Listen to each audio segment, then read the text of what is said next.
Hello students, we are here discussing question 24 of KVBY SX question paper which was held on 19th November 2017. Let's observe what this question says. Three circularly shaped linear polarizers are placed coaxially. The transmission axis of the first polarizer is at 30 degree, the second one is at 60 and the third one is at 90 degree to the vertical, all in the clockwise sense. So सभी के जो senses हैं clockwise है. Each polarizer additionally absorbs 10% of the light. If a vertically polarized beam, this is important, if a vertically polarized beam of light of intensity I, 100 watt per meter square is incident on this assembly of polarizer, then the final intensity of the transmitted light will be close to. Okay, so हमें ये पता लगाना है कि final intensity outcoming intensity कितनी होगी. So assume कर लेते हैं कि ये जो डायरेक्शन है, let us say x direction is the direction of propagation of light. ठीक है, तो इसमें जो सबसे पहला पोलराइजर दिया है उसकी एक्सिस वर्टिकल के साथ 30 डिग्री का एंगल बना दिया. Okay, let's consider this as vertical. So ये एंगल जो हुआ वो लेट अस कंसीडर थीटा हुआ. Theta is 30 degree. Second polariser कुछ यहाँ इमेजिन कर लेते हैं, प्रेजेंट है, एंड सेकंड पोलराइजर की polarising axis is making an angle of 60 degree, right? 60 degree, or you can say 2 times of theta with the vertical. And lastly, third polarizer is present here, जिसकी axis 90 degree का angle बना रही है vertical के साथ में, right? So this is 90 degree, this is 3 theta और 90 degree. Now हमसे क्वेश्चन में ये कहा गया है, प्लीज ये पार्ट जरा ध्यान से सुनिए, कि जो लाइट इंसिडेंट हुई है इस सिस्टम पर वो ऑलरेडी वर्टिकली पोलराइज्ड लाइट है, राइट? ये क्यों जरूरी है?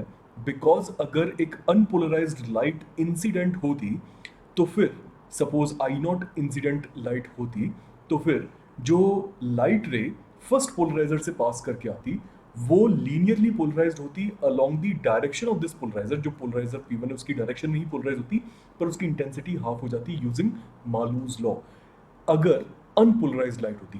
पर यहाँ हमसे पोलराइज्ड लाइट कही गई है, तो इसका मतलब कि I1 इंटेंसिटी जो इमर्ज होगी यहाँ पर वो होगी by using that polarizing formula, the light ray intensity from the polarizer formula, that is I naught cos square theta, right? So ये इंटेंसिटी I1 है अगर आइडियल पोलराइजर P1 होता, बट पोलराइजर आइडियल नहीं है, वो खुद 10% ऑफ द लाइट एब्जॉर्ब कर रहा है. तो इसका मतलब ये हुआ कि इसमें I1 इंटेंसिटी में अगर I1 intensity I not cos square theta होती अगर यहाँ पर पोलराइजर आइडियल होता, पर आइडियल ना होने के कारण से इनिशियल इंटेंसिटी का 1/10 वो एब्जॉर्ब करेगा. इसका मतलब कि हमें जो नेट इंटेंसिटी I1 मिलेगी वो कुछ ऐसी मिलनी चाहिए, right?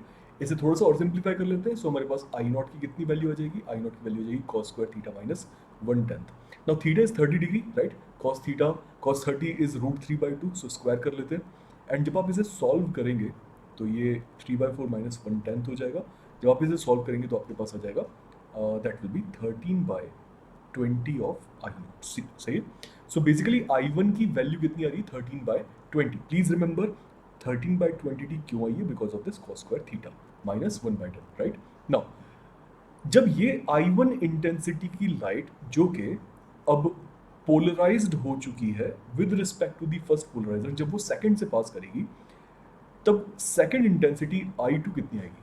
Please try to understand कि फर्स्ट पोलराइजर का एंगल वर्टिकल के साथ थीटा है, तो दूसरे वाले का सेकंड पोलराइजर P2 का एंगल 2 थीटा है. सो इन दोनों के बीच में रिलेटिव एंगल अगेन थीटा हुआ, hence I2 will be equal to the incident intensity I1 cos square theta, right? 2 theta minus theta is theta minus incident intensity का 1/10, right? सो हमारे पास basically पहले जैसा ही टर्म आएगा. सो मैं डायरेक्टली लिख सकता हूं कि ये होना चाहिए 13/20 times of I1, right?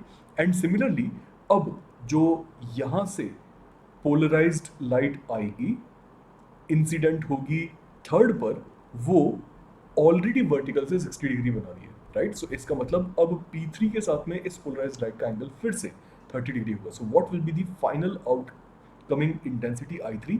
I3 will be I2 cos square theta minus I2/10 or will be equal to 13/20 I2, right? So हम I1 की जगह पर ये क्वांटिटी एंड I2 की जगह पर ये क्वांटिटी रखते हैं, तो हमारे पास आ जाएगा 13/20 whole cube times I0. Now I0 is what? I0 is the most initial incident intensity जो कि 100 थी. सो अगर आप इसे यहाँ पुट करते हैं तो 13/20 होल क्यूब टाइम्स 100 आएगा, राइट? सॉल्व कीजिए इसे. सो आपका answer approximately 27 watts per metre square के आसपास आएगा, right? And which is very close to 30 watts per metre square. So hence option C becomes your correct answer. ठीक है, approximate answer आएगा, please remember this. Exact answer यहाँ पर नहीं आएगा. ठीक है, सो आई होप आप सभी को समझ में आया होगा कि इस तरह के क्वेश्चंस को एड्रेस किस तरह से किया जाता है. Now if you want to know more about Vedant Eklavya, please Google it. Best of luck.